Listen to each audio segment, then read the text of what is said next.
ಅದರಲ್ಲಿ 6 ಎಲ್ಲಿ 6 ಪ್ರದೇಶ ಪರ್ವತಗಳಲ್ಲಿ ಬೀಳುತ್ತೆ. ಪರ್ವತಗಳು ಬಿಟ್ಟು ಏನು ನಮಗೆ ಬೋರ್ಗಲ್ ಮೇಲೆ ಮಳೆ ಸುರಿದಂತೆ ಅಂದಂತೆ ಅಲ್ಲೇನು ಉಪಯೋಗ ಇಲ್ಲ. ಆದರೂ ಫಾಲ್ಸ್ಗಳೆಲ್ಲ ಬರುತ್ತೆ, ಸರಿ ಹೋಗುತ್ತೆ. ಇನ್ನು 4 ಮಾತ್ರ ಭೂಮಿ ಮೇಲೆ ಬಿಡೋದು. ಆ 4ಕ್ಕೆ ಭೂಮಿ ಬೀಳೋದು ಅಂದರೆ ಎಷ್ಟು ಈ ವರ್ಷ ಪೂರ್ತಿ ನೀರು ಸಾಕಾಗುತ್ತೆ ಅಷ್ಟು ನೀರು ಎಂಬುದಕ್ಕಂಥದ್ದು ಬರುತ್ತೆ. ಎಲ್ಲೋ ಈ ಬುಧ ಎಂಬುದಕ್ಕಂಥವರೊಬ್ಬನು ನೀರಸಾಧಿಪತಿ ಆಗಿದ್ದರಿಂದ ಒಂದು ಸ್ವಲ್ಪ ಮಳೆಗಳು ಬರೋದು, ಗಾಳಿ ಬರೆಸೋದವನು ಬುಧನ ಕೆಲಸ ಹಾಗೇನೆ. ಗಾಳಿ ಬರೆಸ್ಬಿಟ್ಟು ಆ ಮೋಡಗಳನ್ನು ಚದುರಿಸಿ ಇಲ್ಲೂ ಇಲ್ಲ ಅಲ್ಲೂ ಇಲ್ಲ ಹಾಗೆ ಮಾಡ್ತಾನೆ. ಇಂಥದ್ದೆಲ್ಲ ಅದೆಲ್ಲ ಇದೆ ನೋಡಿ. ಇಂತಹ ಗುಣಗಳು ಆಯಾಯ ಪ್ರದೇಶದಲ್ಲಿ ಇರತಕ್ಕಂಥ ವ್ಯಕ್ತಿಗಳ ಮೇಲೆ ಅವಲಂಬಿಸಿ ಮಳೆ ಗಿಳೆ ಬೆಳೆ ಎಲ್ಲ ಬರೋದು. ಯಾಕೆಂದರೆ ಯಾವ ಪ್ರದೇಶಕ್ಕೆ ಮಳೆ ಬರಬೇಕು ಅಂತ ಪರಮಾತ್ಮನ ಇಚ್ಛೆ ಇರುತ್ತೆ, ಅವರ ಕರ್ಮ ಇರುತ್ತೆ, ಅವರಿಗೇನೆ ಮಳೆ ಬರೋದು. ಇದನ್ನು ಭಾಗವತದಲ್ಲಿ ಕೃಷ್ಣ ಪರಮಾತ್ಮ ಹೇಳ್ತಾನೆ, ಕರ್ಮಣ ಬದ್ಧತೆ ಜಂತು ಕರ್ಮಣೈವ ವಿಲೀಯತೆ. ನಾವು ಕರ್ಮದಿಂದ ಹುಟ್ಟಿದವರು, ಕರ್ಮದಿಂದ ಸಾಯುವವರು. ಇಂದ್ರದೇವ ತಗೊಂಡು ಏನು ಮಾಡೋದು ನಾವು ಅಲ್ವಾ? ಆದ್ದರಿಂದ ನಮಗೆ ಹಣೆ ಬರಹದಲ್ಲಿ ಮಳೆ ಬರಬೇಕು, ಈ ಪ್ರದೇಶಕ್ಕೆ ಅದು ಬಂದೇ ಬರುತ್ತೆ ಅಂತ ಹೀಗೆಲ್ಲ ಪರಮಾತ್ಮ ಅವ್ರಿಗೆ ಉಪದೇಶ ಮಾಡ್ತಾನೆ. ಇಂದ್ರದೇವರಿಗೆ ಅಹಂಕಾರ ಪರಿಹಾರ ಮಾಡಬೇಕೆಂಬ ಉದ್ದೇಶ ಪರಮಾತ್ಮಂದು ಅಂತ ಶ್ರೀಮದಾಚಾರ್ಯರು ಭಾಗವತ ಎಲ್ಲ ಹೇಳುತ್ತೆ. ಅಂತೂ ಹೀಗಾಗಿ ಸಂವತ್ಸರ ಅಂದರೆ ನಮ್ಗೆ ಗೊತ್ತಾಯಿತು. ಪರಾಭವ ಅಂದರೆ ಬೇರೆ ಅಲ್ಲ, ಪರಮಾತ್ಮನೇ ಅಂತ ಅರ್ಥ. ಪರಾಭವ ಅಂದರೆ ವಿಶ್ವಾವಸು ಅಂದರೆ ಅವನೇನೆ. ಹೀಗೆ ಒಂದೊಂದು ಪ್ರದೇಶದಲ್ಲಿಯೂ ಕೂಡ ಒಂದೊಂದು ಮಾನಗಳು ಇಟ್ಕೊಂಡಿರ್ತಾರೆ. ಒಟ್ಟು 6 ಮಾನಗಳಿಂದ ಪರಮಾತ್ಮ ಪ್ರತಿಪಾದ್ಯನಾಗಿದ್ದಾನೆ. ಅದರಲ್ಲಿ ಮೊದಲು ಹೇಳ್ತಕ್ಕಂಥದ್ದು ಚಾಂದ್ರ, ಸೌರ ಮತ್ತು ಸಾವನ. ಸಾವನ ಅಂತ ಒಂದು ಇದಿದೆ. ಸರಿಯಾಗಿ 360 ದಿವಸಕ್ಕೆ ಒಂದು ವರ್ಷ. ಅದು ಚಾಂದ್ರಮಾನ ನಮ್ಗೆ ಗೊತ್ತೇ ಇದೆ. ಇನ್ನೊಂದು ಬಾರ್ಹಸ್ಪತ್ಯಮಾನ ಅಂತಿದೆ. ಅಲ್ಲದೆ ಶುಕ್ಲ ಪ್ರತಿಪತ್ತಿದಲ್ಲ ಅಲ್ಲಿಂದ ಹಿಡಿದು ಅಮಾವಾಸ್ಯವರೆಗೆ ಒಂದು ಮಾಸದಂತೆ ಚೈತ್ರ ಇತ್ತಿ ಹೆಸರುಳ್ಳಂತಹ 12 ಮಾಸಗಳಿಗೆ ಚಾಂದ್ರಮಾನ ಅಂತ ಕರೀತೀವಿ ನಾವು. ಅದರಲ್ಲಿ 354 ದಿವಸಗಳು ಇರುತ್ತೆ. 354 ಸೌರ ಸಂವತ್ಸರ ಅಂದರೆ ಸೂರ್ಯ ಮೇಷಾದಿ 12 ರಾಶಿಗಳಲ್ಲಿ ಸಂಚಾರ ಮಾಡೋ. ಒಂದೊಂದು ರಾಶಿಗಳಲ್ಲವನು 30 ದಿವಸ ಇರ್ತಾನೆ. ಅದನ್ನು 30 ಡಿಗ್ರಿ ಇರ್ತಾರೆ ಅಂತ ಜ್ಯೋತಿಷಿಗಳು ಹೇಳ್ತಾರೆ. ಅದಾದ ಮೇಲೆ ಸಾವನ ಅಂದರೆ ಸೂರ್ಯೋದಯದಿಂದ ಸೂರ್ಯೋದಯವರೆಗೆ ಇರೋ ಕಾಲ. ಒಟ್ಟು ಎಷ್ಟು? 360 ದಿವಸಗಳಿಗೆ ಸರಿಯಾಗಿ ಒಂದು ವರ್ಷ ಆಗುತ್ತೆ. ನಮ್ಮ ಜೀವನ ಪೂರ್ತಿ ಸಾವನ ಮಾಸದಿಂದಲೇ ಲೆಕ್ಕ. ಎಲ್ಲಿ ಮಾಸವನ್ನು ಇಂತಹ ಮಾನದಿಂದ ಮಾಡಬೇಕು ಅಂತ ಹೇಳಿರೋದಿಲ್ಲ ಅಂದ ಕಡೆ ಸಾವನ ಮಾಸವನ್ನೇ ತಗೋಬೇಕು ನಾವು. ಈಗ ಧರ್ಮರಾಯ ಇದ್ದ. ಧರ್ಮರಾಜನಿಗೆ 12 ವರ್ಷ ವನವಾಸ, 1 ವರ್ಷ ವನವಾಸ ಮಾಡಬೇಕು ಅಂತಿದ್ರೆ ಯಾವ ಮಾನ ಪ್ರಕಾರ ಮಾಡಬೇಕು? ಸೌರಾನೋ, ಚಾಂದ್ರನೋ, ಸಾವನಾನೋ, ನಕ್ಷತ್ರನೋ, ಬಾರ್ಹಸ್ಪತ್ಯೋ ಯಾವುದು ಹೇಳಿಲ್ಲ ದುರ್ಯೋಧನ. ಅವನಿಗೆ ಅದು ಗೊತ್ತಿದ್ದು ತಾನೇ ಹೇಳಲಿಕ್ಕೆ, ಹೇಳಲೇ ಇಲ್ಲ. ಹಾಗಾಗಿ ಯಾವುದು ಹೇಳಿಲ್ಲ ಅಂದರೆ ಸಾವನ ಮಾಸ ಅಂತ ಅರ್ಥ. 360ರಿಂದ 360 ಅಷ್ಟೇ. ಇಂಟು 12 ವರ್ಷ. ಆಮೇಲೆ ಇನ್ನೊಂದು ವರ್ಷ ಅಜ್ಞಾತವಾಸ. ಈಗ ಸಾವನ ವರ್ಷನೇ ಮಾಡಿದ್ದವರು. ನಮ್ಮ ಜೀವನದಲ್ಲಿ ಮಾಡ್ತಕ್ಕಂಥ ಎಲ್ಲ ಕಾರ್ಯಕ್ರಮಗಳಿಗೂ ಕೂಡ ಸಾವನದಿಂದ ಮಾಡಬೇಕು. ಆಗ 360 ದಿವಸಕ್ಕೆ ಒಂದು ವರ್ಷ ಆಗುತ್ತೆ. ನಮಗೆ 100 ವರ್ಷ ಅಂದರೆ 36,000 ದಿವಸಗಳಾಯಿತು. ಅದರಲ್ಲಿ 18,000 ದಿವಸಗಳೇನಿದೆ ಅದು ನಿದ್ರೆಯಲ್ಲಿ ಹೋಗುತ್ತೆ. ಇನ್ನು 18,000 ದಿವಸಗಳಲ್ಲಿ ಬಾಲ್ಯ, ಯೌವನ, ವೃದ್ಧಾಪ್ಯ, ಮಕ್ಕಳು ಅವನು ಸಾಕೋದು, ಟಿ ವಿಗಳು ನೋಡೋದು, ಮೊಬೈಲ್ ನೋಡೋದು, ಇದೆಲ್ಲ ಸೇರಿಬೇಕು. ಯಾರು ಸತ್ತ 10 ದಿವಸ ಆಶೌಚ, ಯಾರು ಹುಟ್ಟಿದ್ರ 10 ದಿವಸ ಆಶೌಚ, ಇನ್ನೆಲ್ಲ ಹೋಗಿ ನಮ್ಗೆ ಎಷ್ಟು ಉಳಿಯುತ್ತೆ? 3,600 ದಿವಸ ಉಳಿಯುತ್ತೆ. ಅಂದರೆ 10 ವರ್ಷಗಳು ಉಳಿಯುತ್ತೆ. ಆ 10 ವರ್ಷದಲ್ಲಿ ನಾವು ಸಾಧನೆ ಮಾಡ್ಕೋಬೇಕು. ಅದಕ್ಕೋಸ್ಕರ ಪ್ರಹ್ಲಾದ ರಾಜ ಹೇಳಿದಂತೆ ಕೌಮಾರ ಆಚರೇತ್ ಪ್ರಾಜ್ಞ ಧರ್ಮಾನ್ ಭಾಗವತಾನಿಹ ಅಂತ ಹೇಳಿದಂತೆ ಇದನ್ನು ನಾವು ತಿಳ್ಕೋಬೇಕು. ಇದು ಸಾವನ ಮಾಸ ಅಂತ ಕರೀತಾರೆ. ಚಂದ್ರ ಅಶ್ವಿನ್ಯಾದಿ 27 ನಕ್ಷತ್ರದ ಸಂಚಾರ ಮಾಡ್ತಾನೆ. ಅದು ಕೂಡ ಅಷ್ಟೇ. ಅದು 324 ದಿವಸಗಳಾಗತ್ತೆ. ಹಾಗೆ ಚಂದ್ರ 324 ಇದು ಮಾಡ್ತಾನೆ ಅಂತ ಹೇಳಿದ್ರೆ ಅವನಿಗೆ ಪ್ರತಿ ದಿವಸವೂ ಪ್ರತಿ ತಿಂಗಳಲ್ಲಿ ಏನಾಗುತ್ತೆ? ಒಂದು ವರ್ಷಕ್ಕೆ ಸರಿಯಾಗಿ 11 ದಿವಸ ಶಾರ್ಟ್ವಾಗ್ತಾ ಬರುತ್ತೆ ಸೂರ್ಯನಿಗೆ ಚಂದ್ರನಿಗೆ. ಯಾಕೆ? ಚಂದ್ರ ಬೇಗ ಹೊರಟ್ಬಿಡ್ತಾನೆ, ಸೂರ್ಯ ಸ್ವಲ್ಪ ನಿಧಾನ. ಹಾಗಾದರೆ 324 ದಿವಸ ಒಂದು ವರ್ಷಕ್ಕೆ ಅಂತ ಹೇಳಿದ್ರೆ 3 ವರ್ಷಕ್ಕೆ 11 ದಿವಸ ವ್ಯತ್ಯಾಸ ಬಂತು. ಅಂದರೆ 33 ದಿವಸ ಆಯಿತು. ಈ 33 ದಿವಸವನ್ನು ಅಧಿಕ ಮಾಸ ಅಂತ ಮಾಡಿ ಅದನ್ನು ಇದಕ್ಕೆ ಸೇರಿಸ್ಬಿಟ್ಟು ಪುನಃ ಸಮ ಮಾಡ್ತಾರೆ. ಅಧಿಕ ಮಾಸ ಅಂದರೆ ಏನು? ಜ್ಯೇಷ್ಠ ಮಾಸ ಈ ಸತಿ ಅಧಿಕ ಮಾಸ ಬರುತ್ತೆ.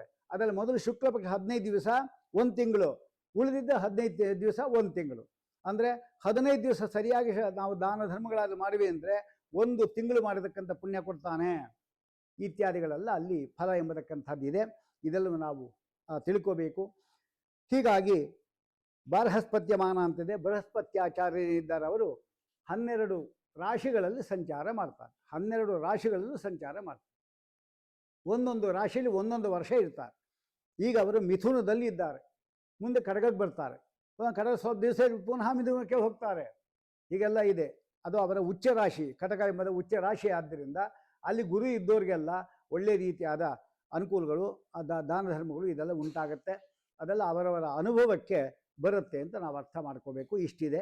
ಅಂತೂ ಈ ಒಂದು ವರ್ಷದಲ್ಲಿ ನಾವು ತಿಳಿಬೇಕಾಗಿರ್ತಕ್ಕಂಥದ್ದು ಮುಖ್ಯವಾಗಿ ಬ್ರಹ್ಮದೇವ. ಯುಗಾದಿ ಅಂದರೆ ಏನು ಅಂತ ನಾವು ತಿಳ್ಕೋಬೇಕಲ್ಲ.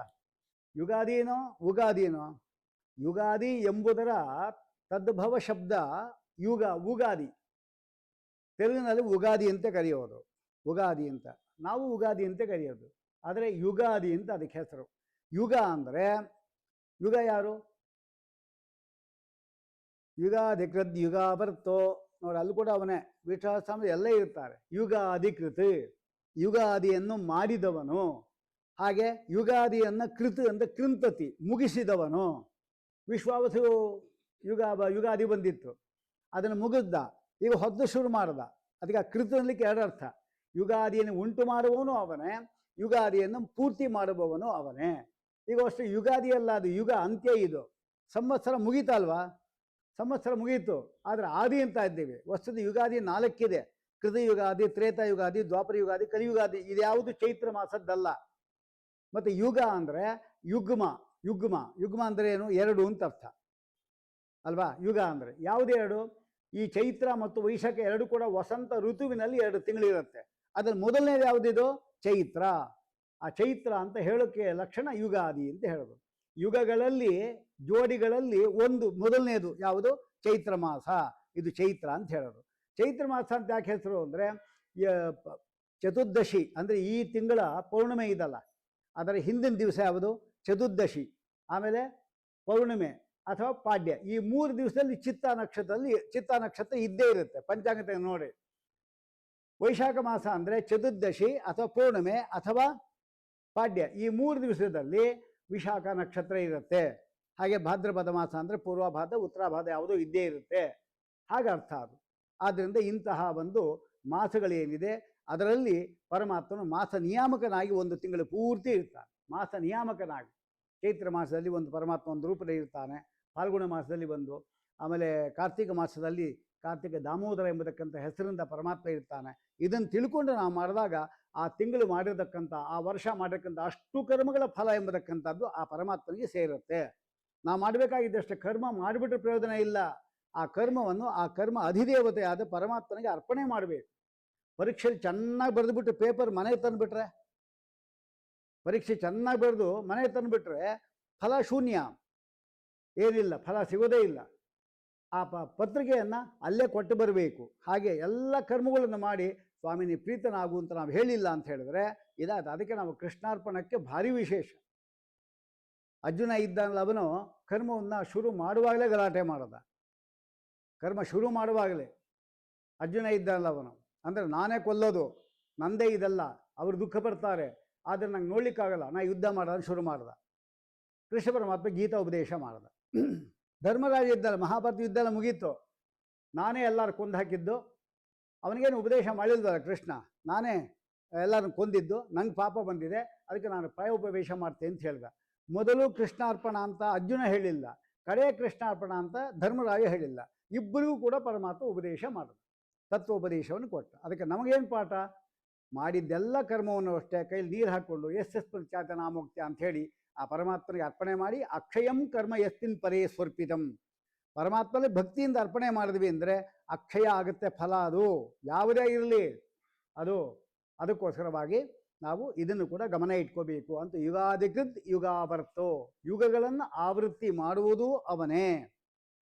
ಮತ್ತು ಯುಗಾದಿ ಅಂತ ಗೊತ್ತಾಯಿತು. ಈ ಕಾರ್ಯದ ಯುಗಾದಿ ಅಂತ ಏನು ಮೊಟ್ಟ ಮೊದಲ ದಿವಸ ಅಂದರೆ ಏನು ಅರ್ಥ ಇದಕ್ಕೆ ಅಂದರೆ, ಬ್ರಹ್ಮದೇವರು, ಪರಮಾತ್ಮ ಬ್ರಹ್ಮದೇವರಿಗೆ ಆದೇಶ ಕೊಡ್ತಾನೆ, ನೋಡು ನೀನು ಸೃಷ್ಟಿ ಮಾಡಿ ಜನರಲ್ಲೂ ಕೂಡ ಒಳ್ಳೆಯ ಧರ್ಮ ಕಾರ್ಯಗಳಲ್ಲಿ ಪ್ರವೃತ್ತಿ ಮಾಡಿಸು, ಅದಕ್ಕೆ ಪ್ರಜೆಗಳನ್ನು ಸೃಷ್ಟಿ ಮಾಡು. ಸೃಷ್ಟಿ ಮಾಡಬೇಕಾ, ಬದುಕಬೇಕಲ್ಲ, ಅದಕ್ಕೆ ವೇದಗಳನ್ನು ವಿಭಾಗ ಮಾಡಿಸು.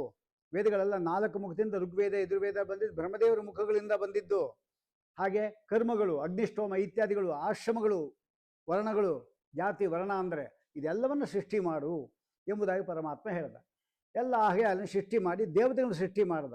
ಸೃಷ್ಟಿ ಮಾಡಿ ನಿಂಗೆ ಈ ಕೆಲಸ, ನಿನಗೆ ಈ ಯಮಧರ್ಮ, ನೀನು ಇದನ್ನು ನೋಡ್ಕೋಬೇಕು, ಯಮಲೋಕವನ್ನು ನೋಡ್ಕೋಬೇಕು, ಯಾರೇ ಪಾಪಗಳು ಮಾಡಿರ್ತಾರೆ ಅದೆಲ್ಲ ನಿನ್ನ ಕೆಲಸ, ಡಿಪಾರ್ಟ್ಮೆಂಟ್ ನಿಂದು, ಹೀಗೆ ಎಲ್ಲ ರೀತಿ ಹಂಚಿದ. ಎಲ್ಲರೂ ಕೂಡ ಅದೇ ರೀತಿ ಮಾಡಲಿಕ್ಕೆ ಪ್ರತಿಜ್ಞೆ ಮಾಡಿದರು. ಆ ದಿವಸವೇ ಈ ಯುಗಾದಿ. ಅದಕ್ಕೆ ವತ್ಸರಾದವು ವಸಂತಾದವು ಬಲಿರಾಜ್ಯೇ ತಥೈವಚ. ಅದಕ್ಕೆ ಈ ದಿವಸದ ಮುಹೂರ್ತಕ್ಕೆ ಇದು ಭಾರಿ ದೊಡ್ಡ ಮುಹೂರ್ತ. ಇವತ್ತು 3:15 ಮುಹೂರ್ತ ಅಂತ ಕೊಟ್ಟಿದ್ದಾರೆ.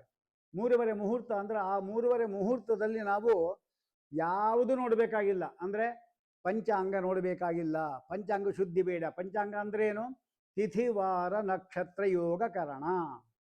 ತಿಥಿ ಅಂದರೆ ಯಾವ ತಿಥಿ, ಇವತ್ತು ಪ್ರತಿಪತ್ತಿದೆ, ಅಮಾವಾಸ್ಯೆ ಮೇಲೆ ಪ್ರತಿಪತ್ತಿದೆ. ಪ್ರತಿಪತ್ತಿ ಯಾವತ್ತು ಪಾಡ್ಯವನ್ನು ನಾವು ಸ್ವೀಕಾರ ಮಾಡಬೇಕಾಗಿದ್ದರೆ ಅಮಾವಾಸ್ಯೆಯಿಂದ ಪೂರ್ವವಿದ್ದ ಗೃಹಿಷ್ಯತೆ, ಹಿಂದಿನ ದಿವಸ ವಿದ್ದಾಗಿರಬೇಕು. ಅಂದರೆ ಅಮಾವಾಸ್ಯೆ ವಿದ್ದಾಗಿರುವ ತಿಥಿಯನ್ನೇ ತಗೋಬೇಕು ಪಾಡ್ಯಕ್ಕೆ ನಾವು. ಯಾವುದು? ಯುಗಾದಿಗೆ. ಇವತ್ತು ಅದೇ ರೀತಿ ಬಂತಲ್ಲ, ಅದಕ್ಕೋಸ್ಕರವಾಗಿ ನಾವು ಅದನ್ನು ತೊಗೊಂಡಿದ್ದೇವೆ ನಾವು. ಹಾಗಾಗಿ ಬೆಳಿಗ್ಗೆ ಅಮಾವಾಸ್ಯೆ ಇತ್ತು, 8 ಗಂಟೆ ಅಷ್ಟೊತ್ತು, 8 ಗಂಟೆ ಆದಮೇಲೆ ನಮಗೆ ಯಥಾ ಪ್ರಕಾರ ಪಾಡ್ಯ ಬಂದಿದೆ, ಪೂರ್ವ ವಿದ್ದಾಯಿತು, ಅಮಾವಾಸ್ಯೆ ವಿದ್ದಾಯಿತು, ಅದನ್ನೇ ತೊಗೊಂಡಿದ್ದು. ಇವತ್ತೇ ಮಾಡೋದು, ಎಲ್ಲ ಸರಿಯಾದ ಕಾರ್ಯಕ್ರಮ ಮಾಡೋದು. ಹೀಗಾಗಿ ಅಂತೂ ದೇವತೆಗಳೆಲ್ಲರೂ ಕೂಡ ಆಯಾಯ ಕೆಲಸದಲ್ಲಿ ಅವನು ಸೃಷ್ಟಿ ಮಾಡಿ ಅವರನ್ನು ಆ ಕೆಲಸಗಳನ್ನು ಅವರು ಕೊಟ್ಟು ನಡೆಸ್ಕೊಂಡು ಹೋಗಿದ್ದು ದಿವಸ. ಅದಕ್ಕೋಸ್ಕರ ಇದನ್ನು ಯುಗಾದಿ ಅಂದರೆ ವತ್ಸರಾದಿ ಅಂತ ಕರೀತಾರೆ. ಶುರು ಮಾಡಿದ್ದಿತ್ತು ಅಂತ ಹೇಳಿದ್ಮೇಲೆ ಹಾಗಾದರೆ ಶುರು ಮಾಡಿ ಎಷ್ಟು ದಿವಸ ಆಯಿತು ಅಂತ ಬಂತು ಈಗ ನಮಗೆ. ಹಾಗಾದರೆ 100 ವರ್ಷ ಆಯುಸ್ಸು ಬ್ರಹ್ಮದೇವರಿಗೆ. ಆ 100 ವರ್ಷ ಆಯುಸ್ಸಿನಲ್ಲಿ ಈಗ ಒಟ್ಟು ಎಷ್ಟಾಗಿದೆ ಅವರಿಗೆ ಅಂದರೆ ಸುಮಾರು ವರ್ಷ ಆಗಿದೆ. ಆದರೂ ಕೂಡ ಕೃತ, ತ್ರೇತ, ದ್ವಾಪರ, ಕಲಿಯುಗಗಳು ಇದೆ ಒಟ್ಟು.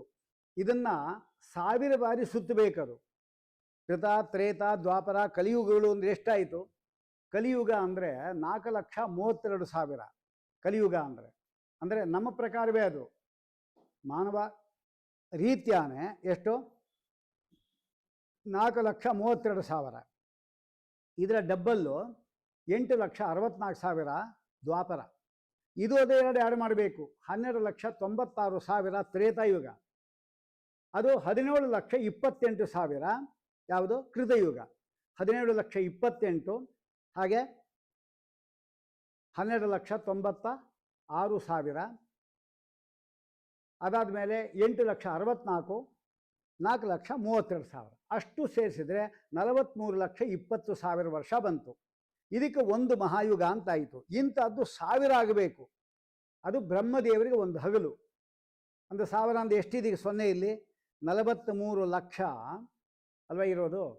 43 ಲಕ್ಷ ಅಂದರೆ ಅಲ್ಲಿ ಎಷ್ಟು 0 ಬಂತಲ್ಲಿ? ಲಕ್ಷಕ್ಕೆ 5 0 ಬಂದಿರುತ್ತೆ. 43 ಲಕ್ಷ ಅಂದರೆ ಅಲ್ವಾ? 43,20,000 ಇರೋದು. ಇದು 1000 ಅಂದರೆ ಇನ್ನು 3 0 ಹಾಕೋಬೇಕು. ಹಾಗಾದ್ರೆ 10 0 ಬಂತು ಅಲ್ವಾ? ಅಂದರೆ ಕೋಟಿಗೆ 7 0, ಇನ್ನು 1000 ಬಾರಿ 3 0 ಬಂತು. ಒಟ್ಟು 432 ಕೋಟಿ ವರ್ಷಗಳು ಏನಿದೆ ಅಷ್ಟು ಬ್ರಹ್ಮದೇವರಿಗೆ ಒಂದು ಹಗಲು. ನಮ್ಮ 432 ಕೋಟಿ ವರ್ಷಗಳಾದರೆ ಬ್ರಹ್ಮದೇವರಿಗೆ ಒಂದು ಹಗಲು. ಹಾಗಾಗಿ 100 ವರ್ಷ ಇಂಥದ್ದು ಆಯುಷ್ಯವರೆಗೆ.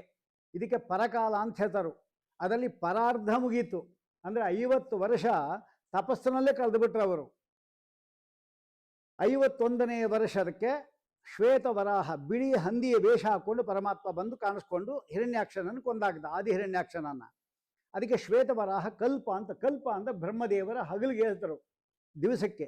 ಕಲ್ಪೋ ಬ್ರಹ್ಮಣಃ ದಿವಸ ಮುಚ್ಚತೆ ಅಂತ ನ್ಯಾಯಸೂದಾದಲ್ಲಿ ಹೇಳ್ತಾರೆ. ಹಾಗಾಗಿ ಒಂದು ಕಲ್ಪ ಆಯಿತು ಅಲ್ವಾ? ಹಾಗೆ ಮೊದಲನೇ ಕಲ್ಪದಲ್ಲಿ 51ನೇ ವರ್ಷದ ಮೊದಲನೇ ದಿವಸದಲ್ಲಿ, ಮೊದಲನೇ ಗಳಿಗೆಯಲ್ಲಿ, ಮೊದಲನೇ ಇನ್ನು ಪ್ರಾತಃ ಕಾಲದಲ್ಲಿ ಎಷ್ಟಾಗಿದೆ? 13 ಗಳಿಗೆ 42 ಫಲ ಮುಗಿದಿದಷ್ಟೇ. ಈಗ 13 ಗಳಿಗೆ 42 ಫಲ ಇಷ್ಟು ಕಳೆದಿ. ಇಷ್ಟಕ್ಕೇನೆ ಇಷ್ಟು ರಾದ್ಧಾಂತಗಳು ಆಗಿದೆ. ಅಂದಮೇಲೆ ಇನ್ನು ಮುಂದೆಲ್ಲ ನಡಿಬೇಕು. ಇನ್ನು 60 ಗಳಿಗೆ ಆದರೆ ಅವನಿಗೆ ಒಂದು ದಿವಸ. ಈ ದಿವಸ ಮುಗಿಯೋದು. ಇನ್ನು ಎಷ್ಟು ಬಾರಿ ನಾವು ಜನ್ಮ ಎತ್ತಿರ್ತೀವೋ ಗೊತ್ತಿಲ್ಲ. ಹಾಗಂತೇಳಿ ನಿರಾಶರಾಗಬೇಕಾಗಿಲ್ಲ. ಪರಮಾತ್ಮನ ಪಾದವನ್ನು ಗಟ್ಟಿಯಾಗಿ ನಾವು ಹಿಡ್ಕೊಂಡ್ವಿ ಅಂತ ಹೇಳಿದ್ರೆ ಎಲ್ಲವನ್ನು ಉದ್ಧಾರ ಮಾಡ್ತಾನೆ. ನಮ್ಮನ್ನು ಬೇಕಾದ ಚಿರಂಜೀವಿ ಮಾಡಬಲ್ಲ. ಅದಕ್ಕೆ ನಮ್ಮ ಶಾಸ್ತ್ರಗಳಲ್ಲಿ ಈ ಬೀಸೆಕಲ್ಲು ಅಂತ ಒಂದಿರುತ್ತೆ. ಅದೆಲ್ಲ ಇತ್ತು ಹಿಂದೆಲ್ಲ, ಬೀಸೆಕಲ್ಲಲ್ಲಿ ಇರ್ತಾಯಿತ್ತು. ಈಗ ಆ ಜಾಗ ಎಲ್ಲ ಆಕ್ರಮಣ ಮಾಡಿದ್ದಾರೆ ಬೇರೆ ಬೇರೆ ಎಲ್ಲ. ಆದ್ದರಿಂದ ಬೀಸೆಕಲ್ಲು ಒಂದು ಕೆಳಗಡೆ ಒಂದು ಕಲ್ಲು ಗಟ್ಟಿ, ಅದು ಅಲ್ಲಾಡಬಾರ್ದು.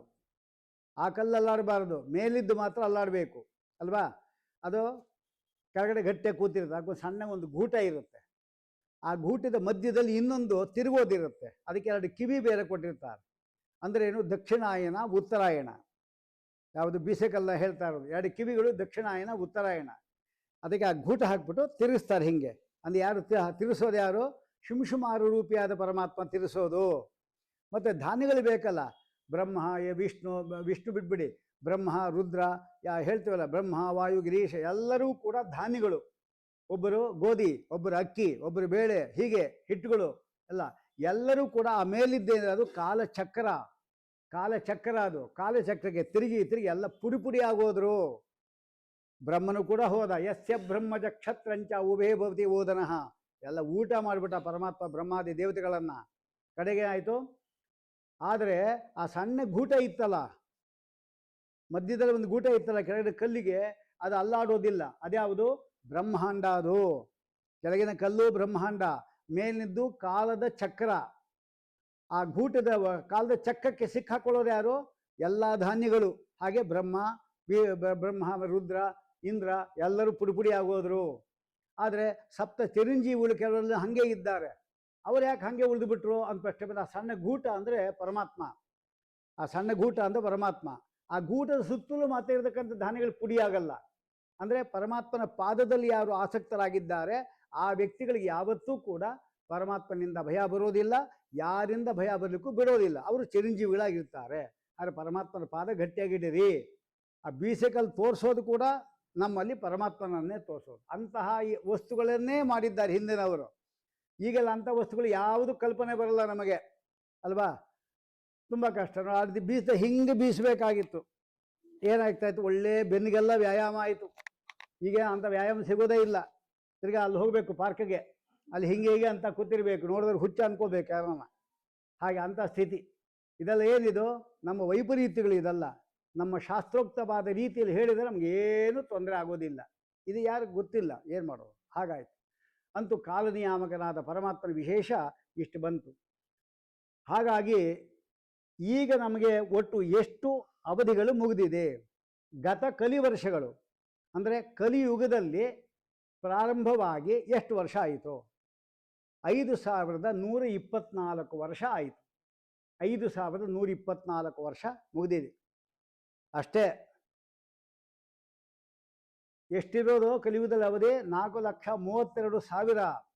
4,32,000ರಲ್ಲಿ ಕೇವಲ 5,124 ಮಾತ್ರ ಮುಗಿದಿದೆ. ಅಂದರೆ ಇನ್ನು 26,877 ವರ್ಷಗಳಿದೆ. ಎಷ್ಟು? 4,26,877 ವರ್ಷಗಳು ಇನ್ನೂ ಬಾಕಿ ಇದೆ ಕಲಿಯುಗ ಮುಗಿಲಿಕ್ಕೆ. ಆಮೇಲೆ ಕಡೆಯಲ್ಲಿ ಕಲ್ಕಿ ಅವತಾರ ಮಾಡಬೇಕು. ಇದೆಲ್ಲ ನಾಶ ಆಗಬೇಕು. ಈ 5,124 ವರ್ಷದ ಅವಧಿಯಲ್ಲೇ ಇಷ್ಟು ಅನ್ಯಾಯಗಳು ಮೋಸಗಳು ನೋಡ್ತಾ ಇದ್ದೀವಿ ಅಂದರೆ ಇದು ಕೇವಲ ಶಾಂಪಲ್ ಅಷ್ಟೇ ತೋರಿಸ್ತಾ ಇರೋದು ಪರಮಾತ್ಮ. ಇದರ ಉಗ್ರ ರೂಪವನ್ನು ಮುಂದೆಲ್ಲ ನೋಡಬೇಕಾಗಿದ್ದೀವಿ. ಹಾಗಂತ ನಾವು ಭಯ ಪಡಬೇಕಾಗಿಲ್ಲ. ಕಾಲಕ್ಕೆ ಒಬ್ಬೊಬ್ಬ ವ್ಯಕ್ತಿ ಹುಡ್ತಾರೆ. ಯಾಕೆಂದರೆ ದುರ್ಗಾದೇವಿ ಹುಡ್ತಾಳೆ ಒಂದು ಸಾರಿ, ಆಮೇಲೆ ಅವಳು ಆದಮೇಲೆ ಕೂಡ ಪುನಃ ಇನ್ನೊಂದು ಸಾರಿ ಧರ್ಮಗಳ ನಾಶ ಆದಾಗ ಮಧ್ವಾಚಾರ ತಮ್ಮಂದರು ಅವರು ಬರ್ತಾರೆ. ಈಗ ಒಬ್ಬೊಬ್ಬರು ಮಹಾನುಭಾವರು ಹುಡ್ತಾನೆ ಇರ್ತಾರೆ. ಸಜ್ಜನರಿಗೆ ಯಾವತ್ತೂ ಭಯ ಇಲ್ಲ. ನಮೇ ಭಕ್ತ ಪ್ರಣಶ್ಯತಿ ಅಂತ ಪರಮಾತ್ಮ ಅಭಯ ಕೊಟ್ಟಿದ್ದಾನೆ. ಯೋಗಕ್ಷೇಮಂ ವಹಾಮ್ಯಹಂ. ಇದೆಲ್ಲ ಪರಮಾತ್ಮನ ಅಭಯಗಳು. ಅದೇ ಏನು ತೊಂದರೆ ಇಲ್ಲ ಅಂತಾಯಿತು. ಈಗ ಯುಧಿಷ್ಠಿರ ವರ್ಷ ಅದು 3,044 ವರ್ಷ. ಅದು ಮುಗಿದೋಗಿದೆ. ಈಗ ಇನ್ನೊಂದು ವಿಕ್ರಮಶಕ ವರ್ಷ, ಅದು 135 ಅದು ಮುಗಿದೋಗಿದೆ. ಈಗ ಶಾಲಿವಾಹನ ಶಕ 18,000 ಇರೋದು. ಅದರಲ್ಲೀಗ ಸುಮಾರು ವರ್ಷ ಮುಗಿದಿದೆ. ಎಷ್ಟು? 1,948 ವರ್ಷಗಳು ಮುಗಿದಿದೆ 18,000ದಲ್ಲಿ. ಅಂದರೆ ಇನ್ನು ಬೇಕಾದಷ್ಟಿದೆ. ಅಷ್ಟು ಮುಗಿದಾಗ ಈ ಶಾಲಿವಾಹನ ಶಕ ಹೋಗುತ್ತೆ. ಆಮೇಲೆ ಮುಂದೆ ವಿಜಯಾಭಿನಂದನ ಇನ್ನೂ 16,000 ವರ್ಷ ಆಗಬೇಕು. 16,000 ವರ್ಷ, 55 ವರ್ಷ ಆಯಿತು ಅಂದರೆ ಶಾಲಿವಾಹನ ಮುಗಿತು. ಆಮೇಲೆ ಮುಂದೆ ವಿಜಯ, ಆಮೇಲೆ ನಾಗಾರ್ಜುನ, ಆಮೇಲೆ ಕಲ್ಕಿ, ಅಷ್ಟರಲ್ಲಿ 4 ಲಕ್ಷ ಉಳಿದಿದ್ದ ವರ್ಷಗಳೆಲ್ಲ ಆಗಿರುತ್ತೆ. ಹೀಗೆ ಕಾಲ ನಿಯಾಮಕರಾಗಿರುವಾಗ ಅದರಲ್ಲಿ ನಮಗಿರತಕ್ಕಂಥದ್ದು ಇವತ್ತಿಂದ ಎಷ್ಟು ಅಂದರೆ, ಈಗ ಪ್ರಭವಾದಿ ಸಂವತ್ಸರಗಳ ಮಧ್ಯದಲ್ಲಿ ಪರಾಭವ ನಾಮ ಸಂವತ್ಸರ, ಉತ್ತರಾಯಣ, ಯಾವ ಋತು ಎಲ್ಲ ಶಿಶಿರ ಹೇಳ್ತಾ ಇದ್ವಿ, ಇನ್ಮೇಲೆ ಶಿಶಿರ ಹೇಳೋಂಗಿಲ್ಲ, ವಸಂತ ಋತು, ಚೈತ್ರ ಮಾಸ, ಆಮೇಲೆ ಶುಕ್ಲ ಪಕ್ಷ, ಚೈತ್ರ ಮಾಸ ಶುಕ್ಲ ಪಕ್ಷ, ಆಮೇಲೆ ಪ್ರತಿಪತ್ತಿ ಇವತ್ತು, ಆಮೇಲೆ ವಾರ ಗುರುವಾರ. ಈ ಒಂದು ಪಂಚಾಂಗ ಇರತಕ್ಕಂಥ ದಿವಸದಲ್ಲಿ ಯಾರು ಪಂಚಾಂಗವನ್ನು ಓದ್ತಾರೋ ಅಂತಹ ವ್ಯಕ್ತಿಗಳಿಗೆ ಏನೇನು ಲಾಭ, ಯಾಕೆ ಓದಬೇಕು ಅಂತ ಬೇರೆ ಪ್ರಶ್ನೆ ಕೇಳ್ತಾರೆ. ಪಂಚಾಂಗ ಓದ್ಬಿಟ್ರೆ ಏನ್ರಿ ಅಂತ ಕೇಳ್ತಾರೆ. ಅದಕ್ಕೆ ಜ್ಯೋತಿಷ್ ಶಾಸ್ತ್ರದಲ್ಲಿ ಜ್ಯೋತಿ ನಿಬಂಧ ಅಂತ ಒಂದು ಗ್ರಂಥ ಇದೆ. ಅದರಲ್ಲಿ ಏನು ಫಲ ಅಂತ ಹೇಳಿದ್ದಾರೆ, ಚೈತ್ರಾರೌ ಉಷಸಿ ಸ್ಮರನ್ ರಘುಪತಿಂ. ಬೆಳಿಗ್ಗೆ ಎದ್ದು ಕೂಡಲೇ ಪರಮಾತ್ಮ ಸ್ತೋತ್ರ ಮಾಡಬೇಕು. ಯಾಕೆಂದ್ರೆ ಇವತ್ತಿಂದ ಪಾಡ್ಯದಿಂದ ಸುಮಾರು 9 ದಿವಸಗಳ ಕಾಲ ರಾಮನವಮಿ ಉತ್ಸವ ಪ್ರಯುಕ್ತವಾಗಿ ಇದು ಚೈತ್ರ ನವರಾತ್ರಿ ಅಂತ ಹೇಳ್ತಾರೆ. ಚೈತ್ರ ರಾಮನವರಾತ್ರಿ ಅಂತ ಹೇಳ್ತಾರೆ. 9 ದಿವಸ ಯಾರು ಕೂತ್ಕೊಂಡು ಶ್ರೀರಾಮ ಶ್ರೀರಾಮ ಶ್ರೀರಾಮ ಅಂತ ಹೇಳಿ ಬರುವ ಒಂದು ಕೋಟಿ ಅಷ್ಟು ಬರೆದುಬಿಟ್ಟು ಅವನದನ್ನು ದೇವರಿಗೆ ಅರ್ಪಣೆ ಮಾಡಿಬಿಟ್ಟ ಅಂತ ಹೇಳಿದ್ರೆ ರಾಮನ ವಿಶೇಷ ಅನುಗ್ರಹ ಆಗೇ ಆಗತ್ತೆ. ಅದು ಮುಖ್ಯವಾದದ್ದು. ಹಾಗಾದರೆ ರಘುಪತಿಮುತ್ಥಾಯ್ ಚಂದ್ರಂ ಸ್ಮರೇತ್, ಚಂದ್ರನ ಸ್ಮರಣೆ ಮಾಡಬೇಕಂತೆ, ರಾಮಚಂದ್ರ ಅಂತ ಅರ್ಥ. ವೃದ್ಧಾಜ್ಞಾಂ ಅನುಗೃಹ್ಯ ನಿಂಬಕದಲಂ, ದೊಡ್ಡವರಿಗೆಲ್ಲ ನಮಸ್ಕಾರ ಮಾಡಬೇಕು. ಆ ನಮಸ್ಕಾರ ಮಾಡೋ ಅಭ್ಯಾಸದಿಂದ ಮಾರ್ಕಂಡೇಯನಿಗೆ ಆಯುಷ್ಯು ಜಾಸ್ತಿ ಆಗಿದ್ದು, ಅವರಿಗಿದ್ದಿದ್ದೇ 12 ವರ್ಷ. ಪ್ರತಿಯೊಬ್ಬರಿಗೂ ನಮಸ್ಕಾರ ಮಾಡಿ ದೀರ್ಘಾಯುಷ್ಮಂತರಾಗುವಂಥ ಆಶೀರ್ವಾದ ಮಾಡಿದರು. ಅವರು ನಮಸ್ಕಾರ ಮಾಡಿದಾಗ ಆ 100 ವರ್ಷ ಬದುಕು ಅಂತಾಗಲಿ, ಏನು ಹೇಳಲಿ ಬಿಡಲಿ ಪರವಾಗಿಲ್ಲ, ಅವನು ಹೇಳಿದರೆ ಸರಿ, ಹೇಳಿ ಅವನ ಆಯುಷ್ಯ ಇರಬಾರ್ದು. ಅದನ್ನು ನಮಗೇನು ತೊಂದರೆ ಇಲ್ಲ. ಅದಕ್ಕೆ ಎಲ್ಲರೂ ಕೂಡ ಮಕ್ಕಳಿಗೆ ನಮಸ್ಕಾರ ಮಾಡುವ ಅಭ್ಯಾಸವನ್ನು ಮಾಡಿಸ್ಬೇಕು. ಅದೊಂದಾಯಿತು. ಆಮೇಲೆ ನಿಂಬಕ ದಲಂ ಅಂತ ಹೇಳ್ತಾರೆ. ನಿಂಬಕ ದಲಂ, ನಿಂಬಕ ದಳ ಅಂದರೆ ಈ ದಿವಸದಲ್ಲಿ ಋಷಿಗಳು ಏನಿದ್ದಾರೆ ಅವರು ಯಾವ ದಿವಸ ನಾವು